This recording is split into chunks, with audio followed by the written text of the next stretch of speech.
Hi everyone, this is DKeys, bringing you an updated Druid build guide following the April 19th, 2016 balance patch. In this balance patch, Power Ranger received a huge quality of life improvement in that its sword auto attack chain was changed so that it does not root the Ranger in place. This means the Ranger can freely move around and also dodge whenever they need to. Overall, this auto attack chain is a little bit slower than the previous one, so that means that it's a net DPS loss, but given that it's such a huge quality of life improvement, it's not that big of a deal. For Condi Ranger, on the other hand, they saw a lot of tiny buffs all around, which means that in the best case scenario, their DPS is probably higher than that of a Power Ranger now.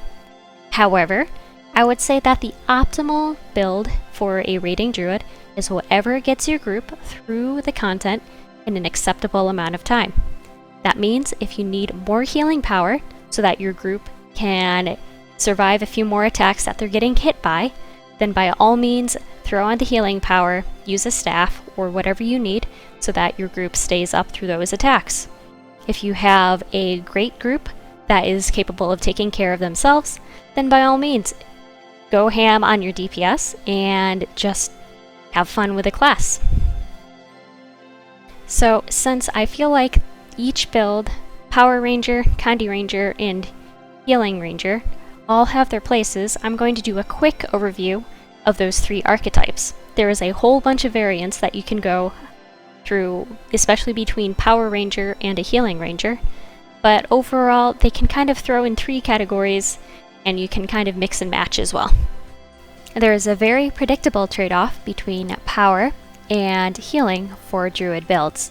The highest DPS builds, which are full Condi and full power, have the lowest healing, while Magi's Clerics builds have the highest healing but the lowest DPS.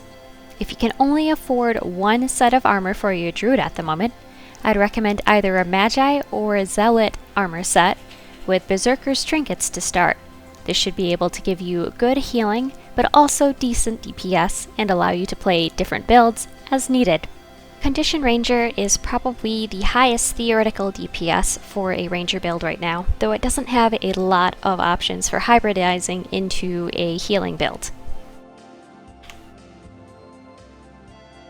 Your specialization lines for the core build are Skirmishing, Wilderness Survival, and Druid.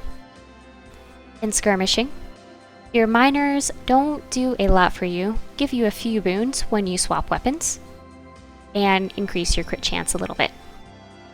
At the Adept level, Sharpened Edges gives your hits and your pet's critical hits a chance to apply bleeding.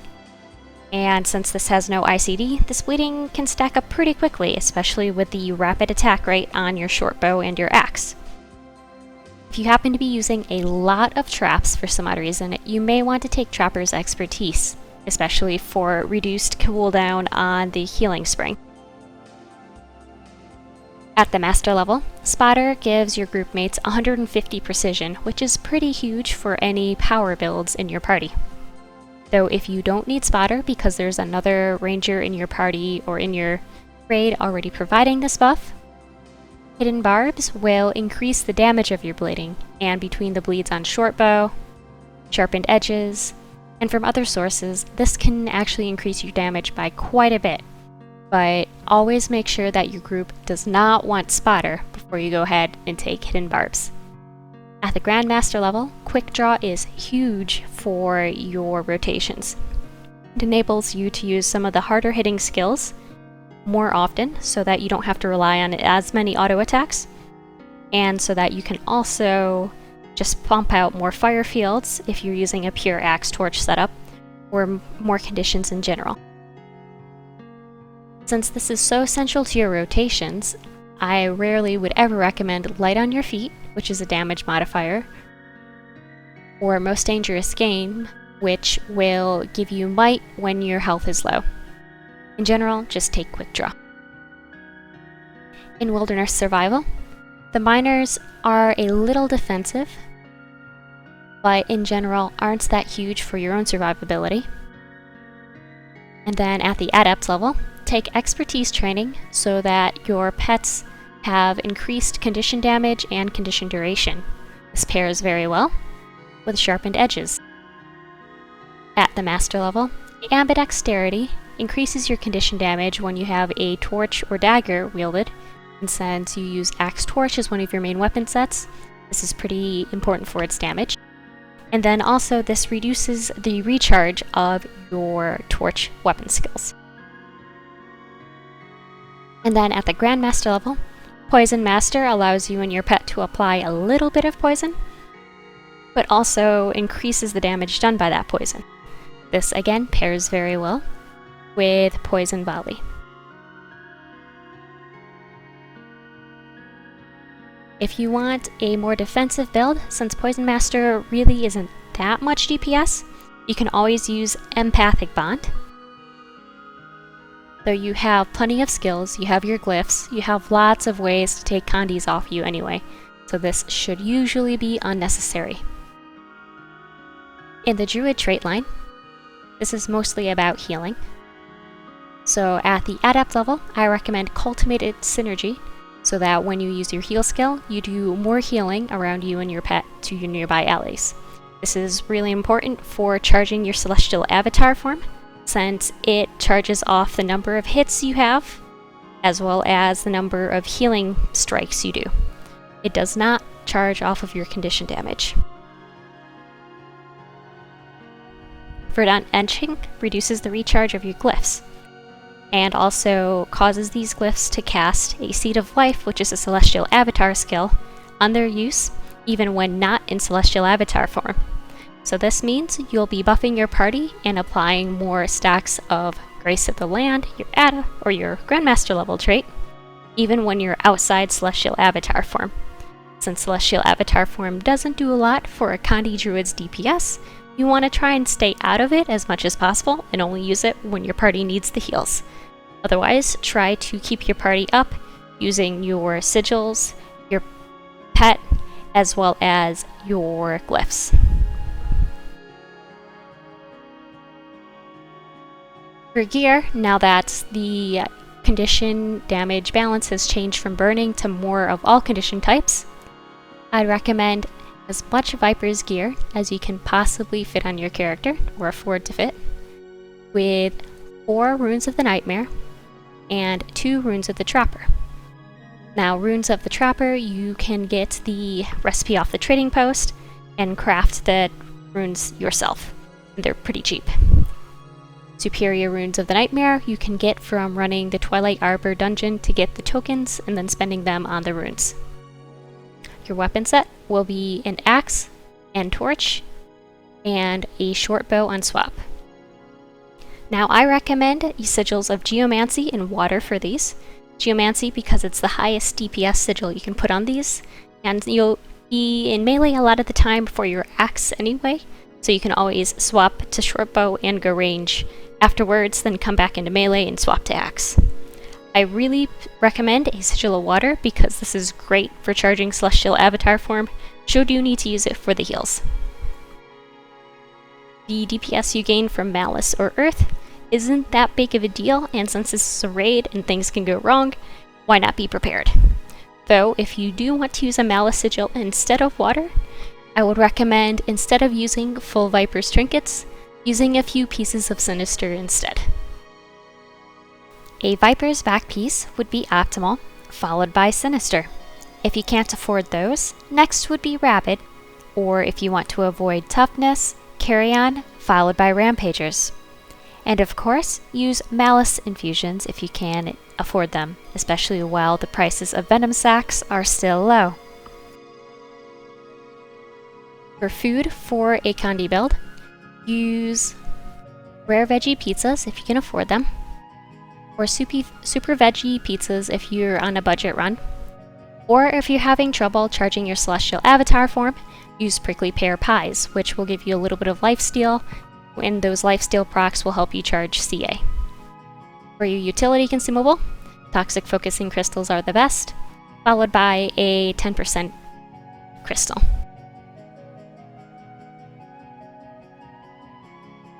For your utilities for the Condition Ranger build, Take as many glyphs as you can take, Glyph of Alignment pairing very well with your Poison Master Grandmaster trait, and Sun Spirit so that those burning procs take advantage of your great condition damage and condition duration.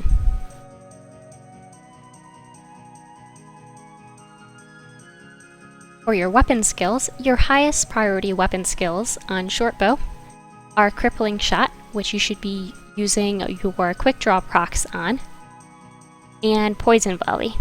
Typically what I try to do is use Crippling Shot, proc the Quick Draw on that, Poison Volley afterwards, and then wait to swap weapons until after I use Crippling Shot, and Poison Volley once more. Quick Shot is a good evade if you happen to need to get out of melee quickly, and also applies a little bit of swiftness to yourself, but is not a DPS increase for a Condi build. And Concussion Shot is a very strong CC for break bars. Otherwise, just auto attack and try to hit your target from behind or from the side to proc that extra bleeding. On swap, since you're trying to maintain a good rotation and use all of your non-auto attack skills, I would actually recommend proccing Quick Draw on Throw Torch now. This is the second most powerful skill on this weapon set, and you'll actually be able to fit 2 in between each weapon swap, as opposed to Bonfire, where if you proc Quick Draw on this, with this kind of build, with a Shortbow and swap, you have a really awkward rotation that's not as high DPS. Otherwise, fit Winter's Bite in as possible, and you'll usually get 2 split blades off between weapon swaps. So you'll have 2 split blades, 1 Winter's Bite, 2 Throw Torches because of Quick Draw, and 1 Bonfire. Otherwise, fill in with auto attacks, with CA skills if your party needs the heals, and glyphs or refreshing Sun Spirit. Power Druid is another viable alternative to Condi Druid in raids, and is great when you have enemies that will be walking out of your bonfires, such as at Slothosaur, where you'll be kiting it around the room very often. Though Condi is great, say at Sabbatha, where Sabbatha is not going to be moving at all. For the Power Druid build, I'd recommend taking Skirmishing, Marksmanship, and Druid as your specialization lines. Skirmishing, again, doesn't change from the Condi Druid build, with your minors buffing your weapon swap, as well as your crit chance, which is a lot more important in this kind of build. Sharpened Edges, giving you a little bit of bleeding on your critical hits, though if you're taking, say, Healing Spring as your heal, Trapper's Expertise is a very useful option as well. Spotter buffs you by 150 precision, which is very strong. This means between this and the additional crit chance from your traits in other places, you won't have to be using any Assassin's Armor. And again, Quick Draw is very strong for your rotation, enabling you to use Path of Scars and other hard-hitting skills very often. In Marksmanship, at the Adept level, I'd recommend either Enlargement if you have a hard time surviving, or Clarion Bond, which will give you a blast finisher and some boons when you swap pets. Since your sword auto attack and longbow in general apply a lot of cripple, you don't really need Predator's Instinct, especially since it's a very little amount of cripple, only after your foe hits 50% health. At the Master level, Steady Focus is a damage buff while your endurance is full. Your sword weapon skills give you a couple of dodges that you can use instead of actually dodging, so it's not that hard to maintain this buff if you're very conscious about using your weapon skills to evade attacks and using good positioning instead of just mashing your dodge key. If you feel like you're not going to get good uptime on that, Moment of Clarity will be a little useful just because you'll be hurting break bars more often because you're applying longer dazes and stunts. At the Grandmaster level, I'd usually recommend Predator's Onslaught for that, in general, 15% damage increase to you and your pet. Remorseless looks great with that 25% damage increase about every 3 seconds if you're paired up with a Revenant, but since you can't control which skills this is used on, and since it only applies to one strike, you're usually better off just using Predator's Onslaught. The miners at the marksmanship trait line all just have to deal with opening strike and don't really do a whole lot for your personal DPS. And again, in the Druid trait line, like with the Kandi Ranger, I'd recommend Cultivated Synergy for additional healing for faster CA charge, Verdant Etching for that pairing with Grace of the Land and also faster CA charge. And of course, Grace of the Land for that 3% damage buff and 3% condition damage buff to you and your party mates. That you can keep going using your glyphs and a couple of skills in a Celestial Avatar form.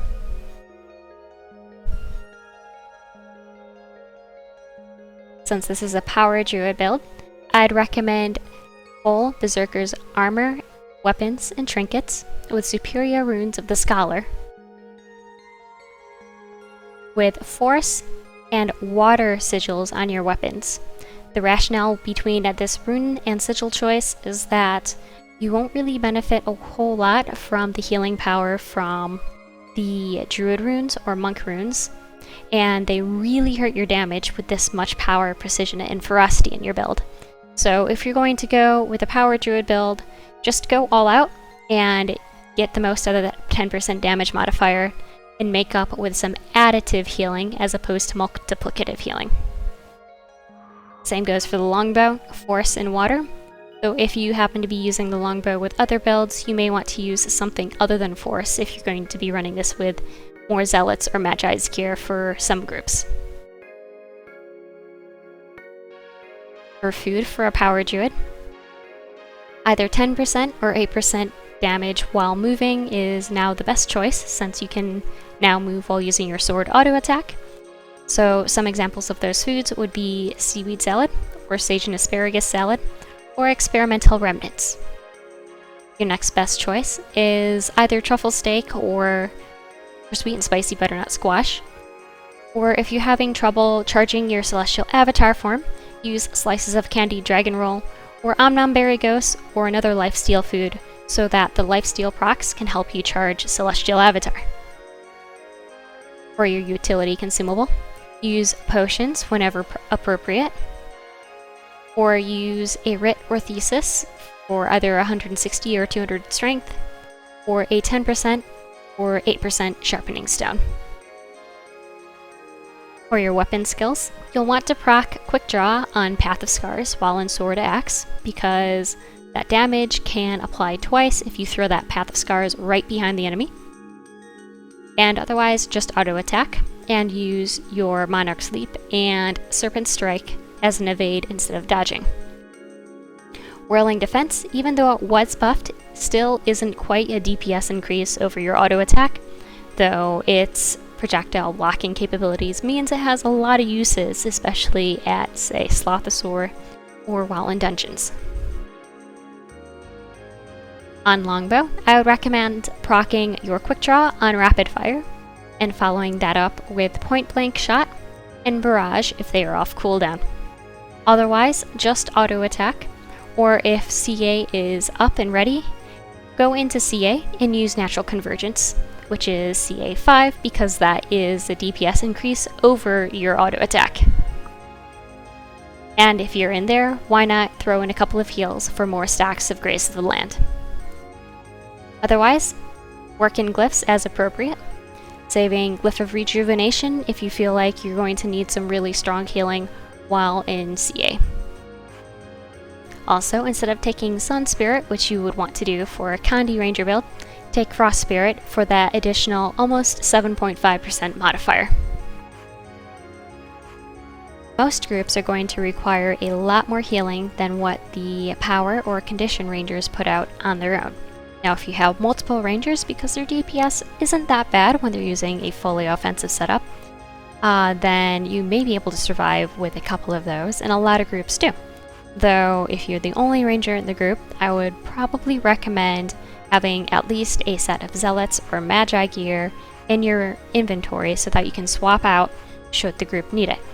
Also, I'd recommend at least one staff in this mix so that you have the powerful heals from it, as well as the very strong CA charging powers from it.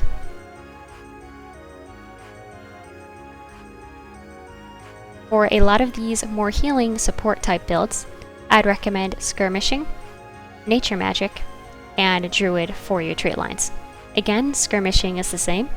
Take Sharpened Edges for the DPS, or Trapper's Expertise if you're running traps, Spotter for the buff for your group, and Quick Draw for your rotation, which means you'll be able to get more heals off, you'll be able to use more DPS skills on your offensive swap, and you'll be able to use more skills in CA, such as Rejuvenating Tides. You'll be able to use that, a couple of other skills, and then it will be up again. And it's a great skill for healing, as well as buffing your party. In Nature Magic, you'll have some nice small support skills, including Fortifying Bond, which will strongly buff your pet and give it a lot of the quickness, fury, and might that you're getting from your party, and a little bit of boon duration. At the Adept level, if you can afford it, take Bountiful Hunter for even more damage, just because your pet will actually be pretty strong when it is buffed. Otherwise, Ally's Aid is an amazing choice, giving you a free search and rescue every so often to help res someone in a sticky situation. At the Master level, Vigorous Training is nice if you're pet swapping often, though if you will mainly stay on Tiger or Fernhound or whatever your favorite pet is. Evasive Purity can be nice, especially at Slothosaur where you have a lot of conditions on you. Or Windborne Notes can be used if you happen to have a Warhorn on swap, though I typically don't use Sword Warhorn all that often as a swap these days. At the Grandmaster tier, Invigorating Bond is a great skill, which will give you another nice group heal every 20 or so seconds. On a Tiger, for example, your command skill is on a 10-second cooldown, so every other pounce this Tiger does, you'll be healing other people in melee.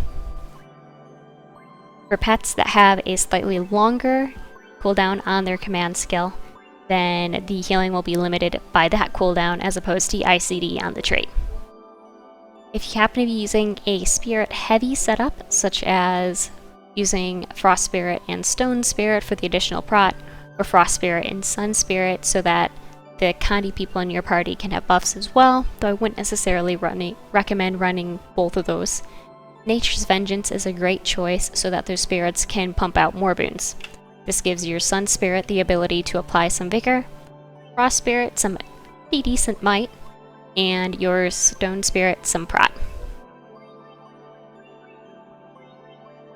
And of course, in Druid, I would typically recommend Cultivated Synergy if you have a non-staff swap, though I would use Primal Echoes for the staff skill cooldown reduction if you're using a double staff setup. Again, at the Master level, take Verdant Etching for the Glyph cooldown and additional heals, and Stacks of Grace while out of CA, and Grace the Land for that amazing damage buff.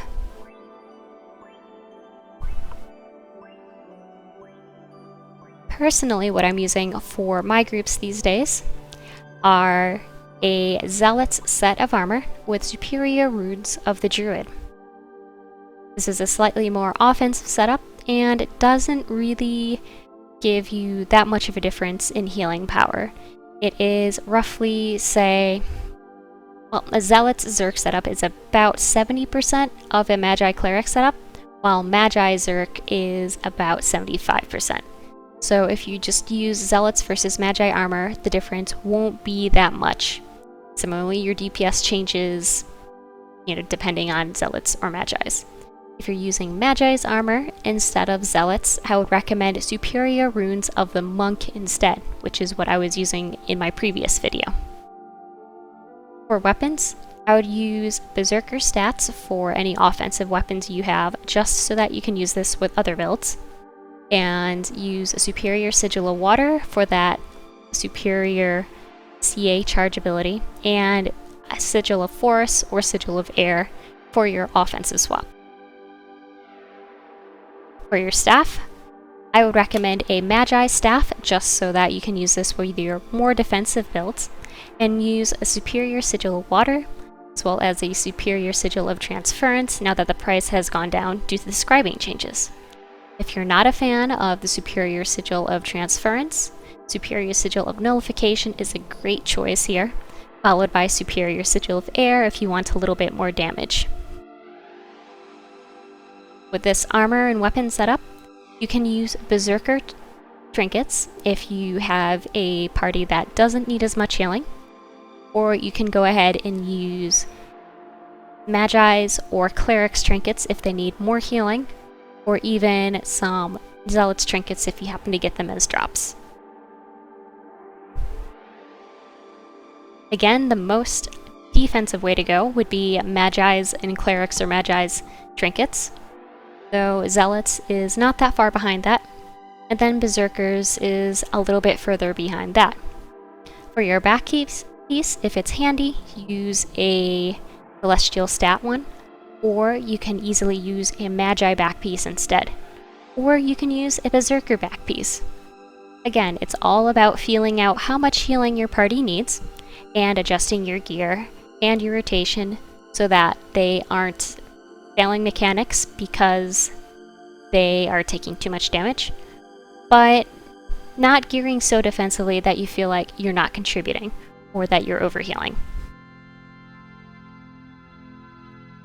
If you prefer to use a sword instead of a longbow on swap, your damage is about the same.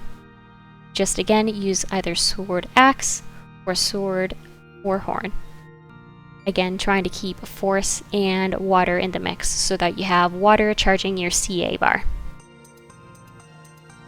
If you're using a staff and an offensive swap, on staff you'll want to proc your quick draw on Astral Wisp. This is actually some pretty decent damage and some pretty decent healing. You'll want to use Ancestral Grace as a blast finisher, particularly in your water fields, though it's also great to use in fire fields. And Vine Surge is a little bit of a DPS increase, though you may want to save it for the CC, since that Immobilize is pretty good at chewing through break bars. On your swap, follow the same priority that you would for the Berserker build. So for Longbow, use Rapid Fire to proc your quick draw, and follow up with Barrage and Point Blank Shot. And for Sword and Axe, again, you'll want to use the Path of Scars to proc your quick draw. If you're using an offhand Warhorn, it doesn't really matter what you proc your quick draw on. The Warhorn 5 isn't really a DPS increase over the sword auto, but using it for the extra procs for your water sigils could be a nice utility for it. Otherwise, using it for Call of the Wild can be great for buffing your party, so it's entirely up to you. If you happen to be using a double staff build, instead of proccing Quick Draw on Astral Wisp, I'd recommend proccing it first on Ancestral Grace, and then when it's up again, actually proccing it on your Celestial Avatar skills, especially Rejuvenating Tides, since it's such a strong heal as well as a strong buff. Otherwise, work your glyphs and your spirits into your rotation, saving your Glyph of Rejuvenation and Glyph of Unity for inside Celestial Avatar form if your party needs additional healing. In most cases, I recommend the Juvenile Tiger as your pet due to its high DPS as well as its strong Furious Pounce, which can help keep up Fury for a good number of people in your party. And if these stacks make it onto your Mesmer who's running a Boonshare build, these are great stacks for the Boonshare Mesmer to share out to your party mates. If you want another pet that's top tier DPS, the Juvenile Snow Leopard will give you a little bit of soft CC and have the same kind of high damage, or the Juvenile Jaguar has a little bit higher damage due to its Stalk skill, which is a buff to it. If you're looking for more CC than the Snow Leopard, the Electric Wyvern has a command skill that is great for blowing through break bars, and so it's a great utility swap pet, though its DPS really isn't that great. If you're looking for a tankier pet that still has good DPS, the Bristleback is not a bad option. It has a high attack rate and some pretty strong base coefficients, so in low buff situations, it does pretty well compared to cats, and also has a lot better survivability. If you're looking for a pet that will help charge your CA form, the Juvenile Fernhound is a reasonable choice, though it is very low DPS. Its command skill will apply regen, which will then help charge your CA bar. Though I would instead recommend taking Healing Spring for the ridiculous amount of regen this applies to your party, and keeping a cat on your bar instead. Other skill swaps that I'll do to help a struggling group include taking Search and Rescue instead of a Spirit, or that pull out of a dangerous situation. At Slothosaur, Signet of Renewal is a reasonable option since when you activate it, your pet will take all the conditions on all of your party mates. This means that if everyone happens to be standing in a bad spot in the poison, or if they all eat conditions from a shake, you can take all of them away with just one button. Also, it's a stun break. Though I wouldn't necessarily use Signet of Renewal in a group where you have Necromancers taking care of Condis instead, because that could be a lot of their DPS.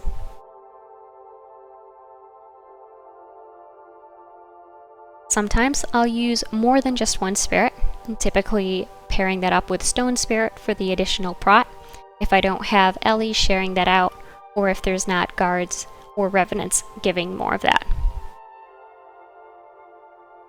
If I were to use a more spirit-centric build, I would still not use Water Spirit, because the healing that the Water Spirit does not charge your Celestial Avatar form. So I would still run a non-spirit heal if I were running more spirits elsewhere. A more defensive elite choice would be Spirit of Nature as well. It kind of acts as a war banner with a really, really long cast time, but it still can be great, especially like in the last phase of Matthias, where a lot of people may be going down due to mechanics. If you need more soft CC than what you can get from your weapon skills, such as Barrage, from Natural Convergence, from your Sword Auto Attack, from Vine Surge on your staff, or from your Short Bow and Axe Torch skills, like Winter's Bite, which has amazing chill, Entangle is a reasonable choice, due to its strong and long immobilize. This can be used if people are really struggling with the charged spirits at Gorseval. Overall, I find Druid a challenging and rewarding class to play, since there are a lot of different playstyles to master, and because you have to be aware of more than just your health bar and your target's health bar. You have up to 10 other health bars, including your pets, to worry about, and you need to think about reacting not just for your own survivability, but for their own survivability. I think that the amount of optimization in Druid and the options that you have make it a great class to play around with, just because there's no real one answer for what's best for everyone, because there isn't. Some people are going to need a lot of support, some people aren't going to need as much. And it's up to you to kind of figure that out so that you can get through the raid. Anyway, thanks for watching!